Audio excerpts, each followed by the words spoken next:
Voilà, la miniature pour la vidéo, c'est fait. Je sais pas si j'ai signé pour ça, moi. Bon, rencontre avec Kiss. Un film qui repose sur un crossover. Ça, c'est retour aux sources. Hein, depuis les années 70, ils font ça. Hein, il y a toujours eu des rencontres assez improbables avec d'autres propriétés. C'est pas la première fois d'ailleurs qu'on traite ça dans un film, mais là, c'est assez clair, direct. Et donc, ça va être un peu particulier comme film, dans un sens où c'est à la fois une bonne et une mauvaise chose. J'ai apprécié une partie des délires qui ont été faits, et de l'autre, moins. Hein, en partie parce que j'ai le sentiment qu'ils ne savaient pas exactement comment bien lier leur film avec totalement Scooby-Doo là-dedans. C'est un film très particulier où la majorité du temps, le Scooby Gang est un peu au second plan dans tout ce qui est important en fait. Parce que bon, c'est eux qu'on voit le plus, mais ils servent la plupart du temps à rien. C'est un peu le truc. Sauf quand on dit que oui un petit peu, mais peut-être pas tant que ça. Vous voyez, c'est ce truc qui me gêne pas mal dans ce film. Mais bon, on va en parler. Et avant de me lancer dans le résumé, il faut que je parle un petit peu de Kiss eux-mêmes. Un groupe de rock mythique, ultra connu, que même moi j'apprécie un petit peu. Hein. Je connais certaines de leurs chansons hein, quand même. Je suis pas complètement un culte à ce niveau-là. Et j'apprécie une bonne partie d'entre elles. Il y a un bon répertoire de leurs chansons qui est joué à travers tout le film, qui est très sympathique à écouter. I Was Made for Loving You, c'est celle que je connais le plus. J'étais très content de la réécouter dans ce film. Voilà, je déteste pas Kiss. Après, j'estime que je suis pas un fan invétéré. Je fais partie de la Kiss Army, si c'est comme ça qu'ils disent, dans l'absolu. Donc, ouais, ce film qui est clairement une espèce d'hommage pas du tout dissimulé au groupe et un peu comme la WWE, il y a quelques films de ça, un petit peu du suçage de couilles sur certains points de ce qu'ils sont. C'est peut-être pas le truc qui me parlera le plus, mais disons que voilà, je suis un tout petit peu plus... Je prends ça un petit peu mieux parce que au moins j'ai un petit attrait pour ce qu'ils produisent au moins. C'est déjà ça. Et donc ouais, si vous êtes fan de Kiss, je pense que ce film sera un vrai plaisir pour vous. Hein. Ça va à fond dans leur délire, ça hésite pas à bien les mettre en avant. Avec, je suis sûr, un lore que eux-mêmes ils ont déjà appuyé en dehors de ce film-là, quoi. J'en suis presque certain. Donc, je suis sûr que ça plaira énormément aux fans de Kiss. Je ne suis pas ce qu'on pourrait appeler un fan de Kiss. Je déteste pas leur musique, donc je suis un peu entre deux à ce niveau-là. Donc, ouais, c'est pas un attrait principal. Mais ça me gêne pas autant que pour le film sur la WWE. Voilà, mais donc c'est dit, on va se lancer dans le film qui commence comme d'habitude par l'apparition du monstre du jour, ce coup-ci auprès de techniciens d'un parc d'attractions qui se font attaquer. Alors, juste avant de se faire attaquer, ils sont en train de vérifier une attraction en faisant en sorte que l'un d'eux passe la grande roue bien complexe, quoi. Et pourquoi il y en a un des deux qui doit le faire? Pourquoi vous pouvez pas juste mettre un mannequin, un truc à la place, ou même rien, et faire passer c'était quoi l'importance de mettre quelqu'un? C'est un détail, quoi. Bref, ils se font attaquer par une sorcière, comme elle se dit elle-même, ils s'appellent Crimson, et qui leur fout les jetons, et qui a tendance à apparaître sur toutes les photos pour bien se faire remarquer. En disant toujours « Je veux la pierre, je veux la pierre !» Et donc c'est un petit peu l'amorce, avec le dirigeant là qui reçoit un petit peu leur retour et qui se dit ouais, ok, c'est pas la première fois, je vais peut-être faire appel à quelqu'un. Et là, ta transition vers le Scooby-Doo Gang et tu te dis ah cool, pour une fois, c'est pas juste comme par hasard ils vont se trouver là où il y a le problème. On reconnaît que c'est un groupe qui résout les mystères un petit peu connus maintenant. On va faire appel à eux. Non, non. Ils vont se retrouver là par hasard, parce que voilà, ils sont tous grimés, maquillés en Kiss, sauf Fred, parce que c'est pas trop son truc, ce groupe. Il est plus Ascot 5 Comedy, un groupe qui, je pense, n'existe pas, j'ai pas regardé. Je pense que ça n'existe pas. Voilà, c'est juste Enfin, c'est un groupe de Boy Scouts, quoi, qui n'a rien à voir avec Kiss sur les bords. Et alors qu'ils se rendent là-bas en se disant on va résoudre un mystère, mais surtout on va participer au concert de Kiss dans ce parc d'attractions qui s'appelle Kiss World, parce que je n'en ai pas parlé, ce parc d'attractions qui s'appelle Kiss World, qui est donc totalement sur le thème de Kiss. Ça me surprendrait pas que ça existe en vrai, j'ai pas vérifié ça aussi. Et une partie des attractions sont très cool. Certaines sont un peu cons. Je pense que ça n'existe pas en vrai, hein, ça c'est clair et net. Genre, on t'électrifie, on te brûle un petit peu directement. Non, ça ne devait pas exister en vrai ça. Mais une partie des attractions ont l'air cool. Si j'étais un petit peu fan de ce genre de truc, ça me plairait. Mais bon, une fois de plus, moi, les parcs d'attractions. Mais ouais, c'est quand même plutôt bien recherché à ce niveau-là. Donc, en se rendant là-bas, il y a la sécurité qui leur dit qu'ils sont pas invités ou quoi que ce soit. Et c'est là que Daphné avoue, en fait, j'ai inventé le fait qu'on a été invité pour résoudre une enquête, parce qu'en fait, je voulais juste qu'on se rende au concert. Et Vera lui demande pourquoi tu nous as pas juste dit de t'accompagner, mais Fred n'aurait pas été d'accord. Ah. Apparemment, Fred, ça devient le grand décideur, c'est-à-dire que lui, il veut aller quelque part. Il y a un cas où il est allé quelque part, il voulait que lui, il n'y avait que lui qui voulait aller quelque part pour une enquête ou pour un petit délire. Tout le monde l'a suivi, hein. Bon, rechignant un petit peu, mais quand même. Par contre, il voudrait pas y aller, c'est bon. Le groupe voudrait pas lui, c'est niette. Ok, hein. Je savais pas qu'il était chef à ce point. Enfin bref. En se rendant là-bas en catimini maintenant, parce qu'ils veulent quand même résoudre ce mystère, en dépit du fait que la sécurité veut pas les laisser passer, et ben ils finiront par tomber sur Kiss. Kiss qui a été convié, parce que c'est eux, les enquêteurs, qui en a fait appel pour régler le problème. Et si vous trouvez que c'est super bizarre que Kiss soit un groupe d'enquêteurs connus, ce n'est que le début. Ouais... C'est déjà plutôt cool. En matière de mise en scène, j'en parlerai un peu en détail de ça plus tard. Mais voilà, la mise en scène est plutôt bien fichue parce qu'ils se disent ah c'est nous, on est venu là pour enquêter. Ils font leur pause et puis paf, c'est la transition générique avec un très bon style autour d'une de leurs chansons une fois de plus. Il y a un très très bon job en termes de visuel et de mise en scène. Et alors qu'ils se sont présentés. Il y a la bande à Scooby qui s'est dit hey, on pourrait vous aider, nous on est un petit peu professionnels en la matière. Et il y a le chef du groupe Kiss, c'est-à-dire Starchild, qui reconnaît leur potentiel, il pourrait nous aider parce que j'ai l'œil. Mon œil a discerné, et qu'il pouvait nous aider. Et vous croyez que c'est juste une intuition? Non, c'est magique, c'est magique. On en parlera de ça. C'est un petit peu la base sur laquelle on va lancer l'enquête, qui va être très bateau durant les 45 premières minutes de film, à peu de choses près. Va pas y avoir grand chose de très surprenant. On va juste créer un peu de dynamique autour de nos héros et de Kiss, majoritairement. Il va y avoir Scooby et Sammy qui ont un petit peu de mal avec Damon, c'est le plus du groupe quoi, celui qui joue le plus sur son côté je fais peur. Il va surtout y avoir une dynamique entre Daphné, Starchild et Fred. Oui, il y aura deux autres membres du groupe Kiss qui sont là, je sais plus comment ils s'appellent, Catman et je sais plus quoi. Ils sont là, ils sont sympas, ils n'ont pas vraiment de rôle très notable, hein, ceux-là. C'est surtout Damon et Starchild qu'on remarquera. Et donc Starchild, il va surtout être attirant pour Daphné, et il va y avoir un énième cas de « Ah, je suis attiré par un beau mec, oh, il est attiré par un beau mec, je suis jaloux !» Une dynamique comme ça, c'est toujours lourd, ça. Les gens qui disent que le délire il n'arrive pas à demander sa main entre Bernard et Bianca, dans Bernard et Bianca au pays des kangourous, c'est mieux fait que dans La Reine des Neiges 2, j'ai toujours du mal à comprendre ça parce que ça repose en grande majorité sur une troisième roue qui vient faire chier en fait. Qui vient faire chier parce que ouais, la fille n'a plus Dieu que pour cette personne tout d'un coup et le mec il se sent mal parce qu'il veut pas il peut pas progresser à cause de ça. J'ai toujours trouvé que c'était un petit peu lourd à supporter, surtout quand on est censé appuyer un couple fort, central un petit peu quoi.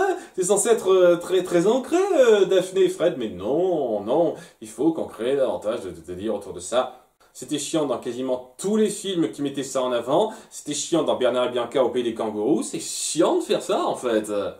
Montrer que l'amoureux de votre vie peut être jaloux parce que vous vous intéressez à quelqu'un d'autre. Waouh, c'est incroyable. Une fois limite, mais quand ça se répète comme ça, je vous jure, c'est lourd. En particulier quand ça se sent de la part des deux parties qu'il y a quelque chose qui est entamé, quoi. C'est... Bref. Donc il y a des moments qui sont...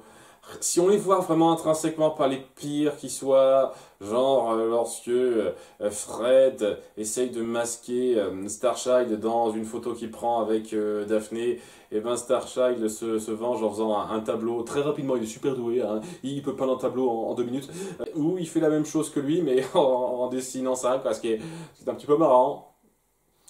Voilà. Hein, l'humour, c'est pas le meilleur, mais c'est clairement pas le pire de ce qu'on a fait dans les films Scooby-Doo, hein, c'est sûr.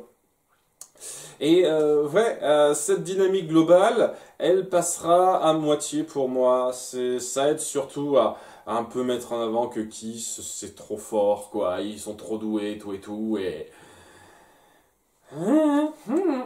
c'est un film de fanboy, mais je pense que c'est le cas avec la plupart des films de ce type-là. Bref, pendant cette investigation qui n'a pas grand-chose de notable en dehors de ça, on va rapidement faire le tour de la liste des suspects.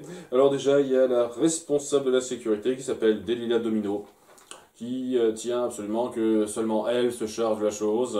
Il y a le dirigeant du parc d'attractions qui s'appelle Goldman, qui est du genre bonne poire, qui fait pas grand chose, qui laisse un peu tout se faire. Il y a le manager, Chip, qui s'appelle comme ça, Chip de Kiss, qui est surtout là pour servir de gag autour de produits dérivés. Je veux que Kiss fasse des tournées pour vendre le plus de trucs possible, parce que l'argent, voilà. Typique, il y a régulièrement ce genre de personnage dans les films Scooby-Doo. Il y a la directrice technique de Kiss, qui s'appelle Shady, sympathique. On essaye de faire un soupçon de retour de bâton à Daphné, parce que voilà, elle s'intéresse un peu à la chimie comme Fred, donc Fred la trouve intéressante et un petit peu attirante, parce que bien entendu c'est une belle fille, et donc elle est vaguement jalouse. Et faire ça dans les deux sens, je suis désolé, ça rend pas le truc legit, hein. Ça fait juste le doublet pour moi, hein. Vous faites le double du truc qui m'énerve, ça devient pas meilleur, hein. Je suis désolé. Mais bon, c'est très rapide cette partie-là, c'est très vite.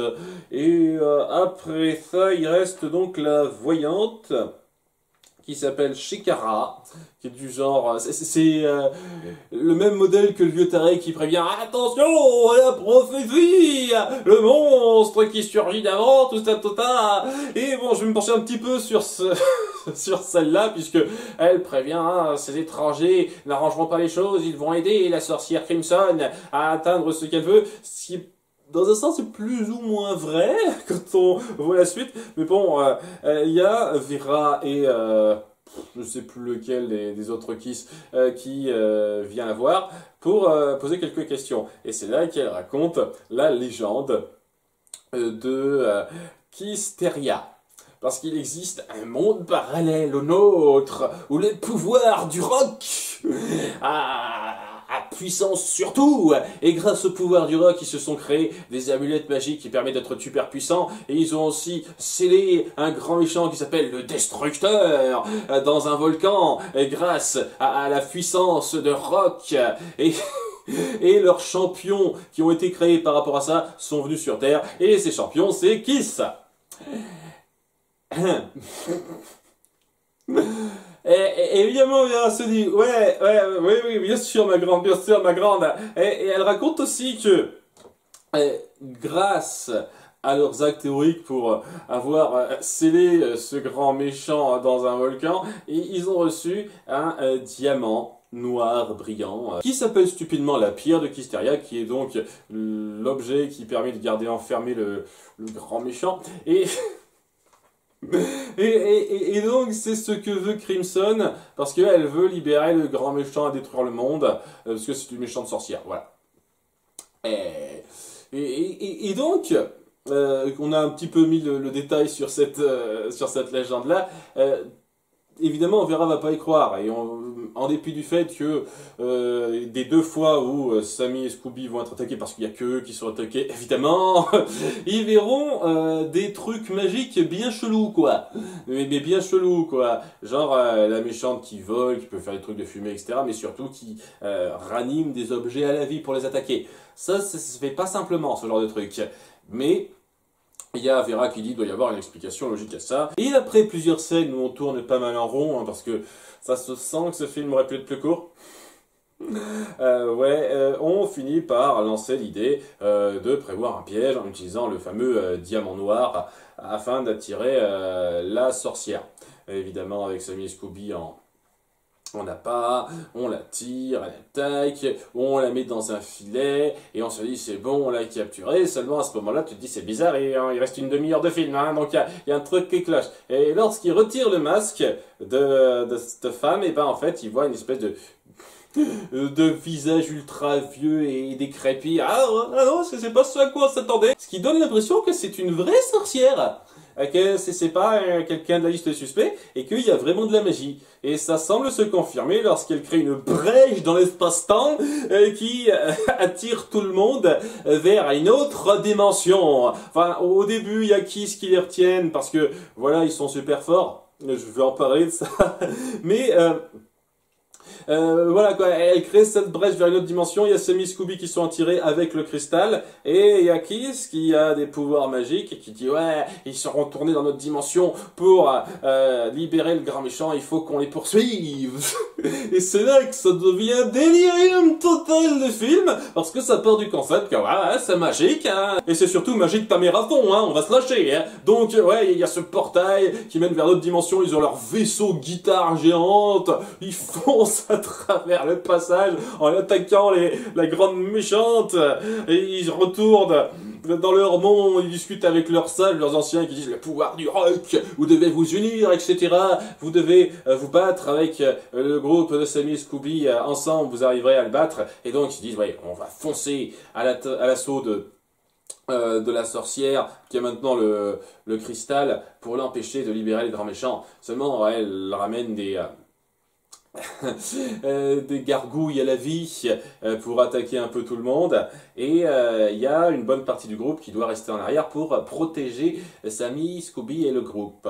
Et ouais, il y a un délire à la con que j'ai trouvé un peu stupide sur le fait que Sammy et Scooby se demandent comment il fait Demon pour cracher son feu. Et ben il dit j'avale mes peurs et je les ressors comme ça, et en étant poursuivi par des gargouilles, ils avalent leurs peurs parce qu'ils en ont beaucoup et ils les recrachent, il faut cracher du feu comme ça rapidement.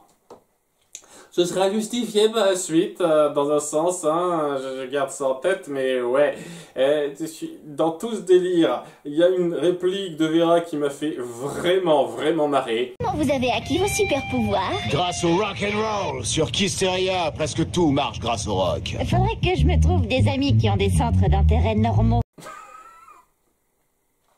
J'avoue qu'elle était bien, celle-là, elle était bien placée, c'est parfait.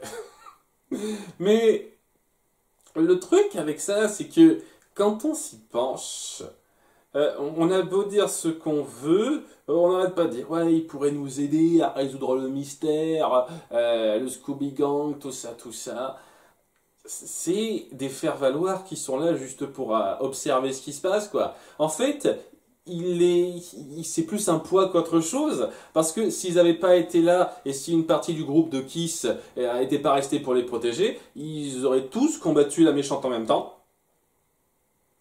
ou du moins plus qu'un seul, et ils auraient peut-être pu l'empêcher de mettre le cristal et de réveiller le grand méchant destructeur, parce qu'elle le fait. Au bout d'un moment, quoi, il y a Starchild et elle qui se battent. Il faut que j'en parle de ça aussi, mais il y a une recherche graphique énorme. Je dois avouer, hein, si vous voulez juste du visuel qui ose partir sur tout et n'importe quoi, avec des tonnes de délire, par exemple, j'en ai pas parlé, mais à un moment donné, au début du film, il y a un délire où ils ont leur transformation à la Magical Girl Power Rangers, entre les deux, quoi. Ils sont à fond là-dedans, ils osent aller totalement là-dedans, et je peux respecter ça, quoi. Au moins, ils sont totalement dans leur délire, quoi. ils se restreignent pas, ils assument totalement. Donc, je peux respecter ça. Je trouve pas ça extraordinaire du tout, hein, mais je respecte ça à un certain degré quand même. Donc, ouais, j'ai failli zapper ça. Bref, dans un combat qui est visuellement assez énorme, dans beaucoup de moments qui sont visuellement assez énormes, c'est ultra créatif visuellement, c'est très space dans un sens bien recherché, il finit par perdre Starchild et donc le méchant commence à être réveillé, tandis que la sorcière se bat et qu'on la reverra plus techniquement. Enfin, vous verrez, on la reverra, mais vous verrez. C'est là que le Scooby Gang dit « Hey, vous pouvez arriver à quelque chose, vous pouvez arriver à défaire le grand méchant en utilisant une fois de plus le pouvoir du rock, parce que vous êtes super doué en rock. Ok, donc on revient sur Terre et vous le distrayez rapidement. » Et quand on dit distraire, c'est genre 20 secondes.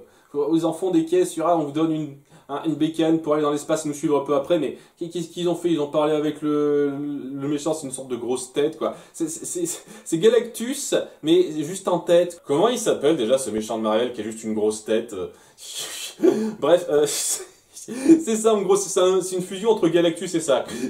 C'est assez marrant dans un sens. Bref, il l'occupe 10 secondes pour qu'ils les poursuivent dans les voies vers la Terre, quoi. C'est tout, donc c'est ça leur contribution. Sinon, bah, c'est Kiss qui fait tout, grâce à leur Kiss Army, tout ça, on fait notre super tube devant tout le monde, et grâce à notre super musique de rock qui déchire, on détruit le monstre, grâce à nos esprits à travers la faille entre les deux espaces. À la fin, Sammy et Scooby et compagnie, qui n'auront rien fait de très notable, tombent dans la foule qui les porte, alors que bon, la chute devrait, mais bon, et de toute façon, ça va être justifié parce que juste après, ils se réveillent, et tout ça n'était qu'une hallucination. Et oui, il y a Vera qui dit que la méchante utilisait des gaz hallucinogènes. Donc, ceci explique cela. Voilà, j'avoue que j'ai un peu de mal avec ça, parce que, en plus, ça sera même pas se mettre totalement d'accord avec ça. Bref, on va en parler dans très peu de temps, puisque maintenant qu'ils sont un petit peu réveillés de leur délire, eh ben, il faut appréhender la méchante.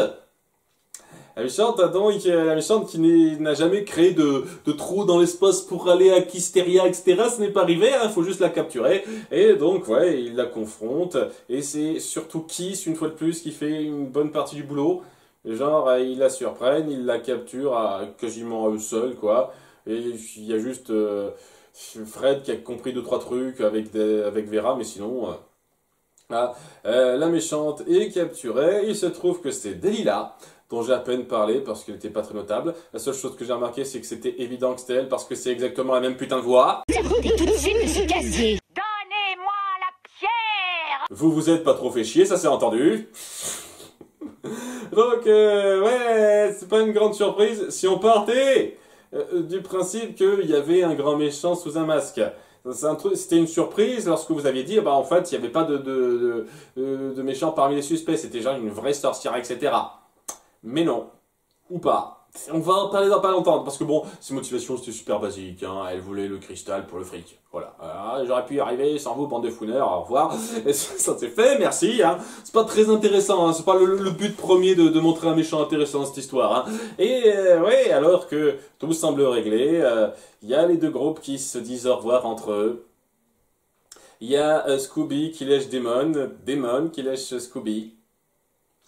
Chacun ses trucs, mon vieux. Et pour faire un petit cadeau de revoir, il y a Starchild qui fait un gros baiser d'une bonne quinzaine de secondes à Daphné. Ouh! C'est ça qui est chiant, en fait. Comment vous dire? Un truc qui m'a un peu plu dans Cars 2. Ouais, je sais, c'est pas génial, mais dans Cars 2, un truc qui m'a plu, c'est que la copine de Flash, j'ai oublié son nom sur le coup, est super fan de son rival en course. C'est très secondaire, et donc il le prend pas super bien, mais voilà, elle est juste fan de lui, elle veut pas sortir avec lui ou quoi que ce soit, elle est juste, ah, elle est super, mais ça va pas plus loin que ça.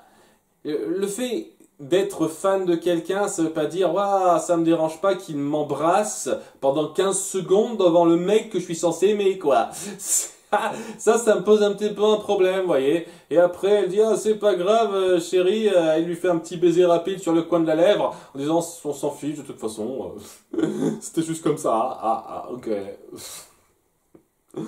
Ah, c'est très libertin comme façon de voir les choses, comme vous voulez. Mais le truc, avec cette histoire, c'est que il y a Vera qui se dit à la fin, tu sais quoi, ça me conforte dans l'idée que le surnaturel, c'est un peu du n'importe quoi, il faut savoir garder l'esprit rationnel.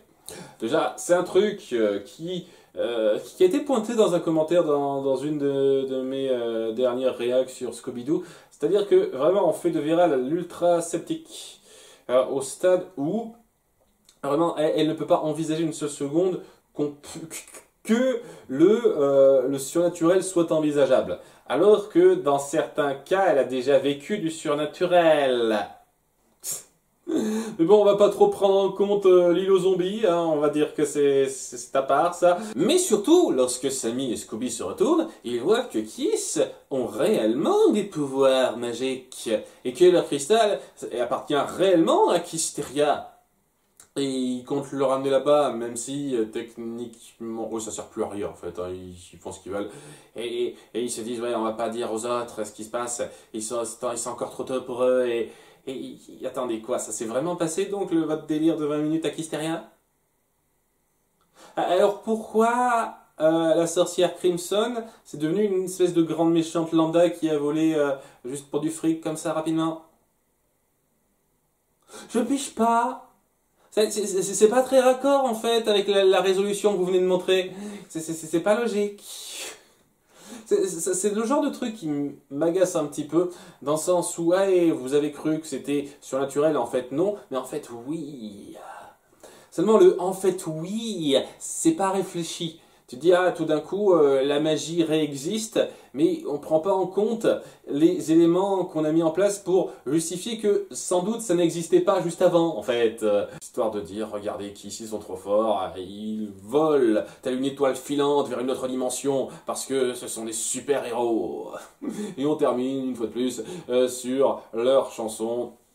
Et ils ont un très bon répertoire, donc c'est totalement compréhensible que rien que pour leur chanson, vous aimiez ce film. Je le redis, c'est clairement un suçage de couilles de Kiss, ce film, hein. Mais si on est fan de Kiss, tout comme si on était fan de la WWE dans le film dont j'ai parlé il y a quelques temps, on peut être vraiment pris par ça et adorer ce film par rapport à cet hommage très...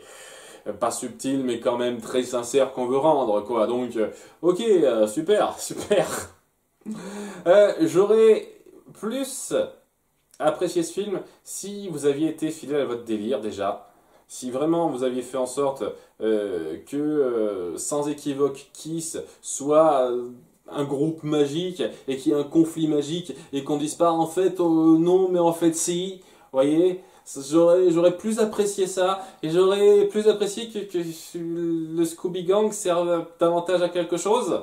Parce que, dans l'absolu, à part 2 ou 3 trucs où on a montré que le Scooby Gang a réfléchi un tout petit peu mieux que Kiss, et je pense que c'était pas particulièrement indispensable dans la résolution, ça, ils ont servi à rien. C'est Kiss qui a fait tout le boulot. Et j'aurais pas été contre... un peu plus moite-moite, vous voyez, que ce soit plus équitable, mais c'est clairement pas le cas.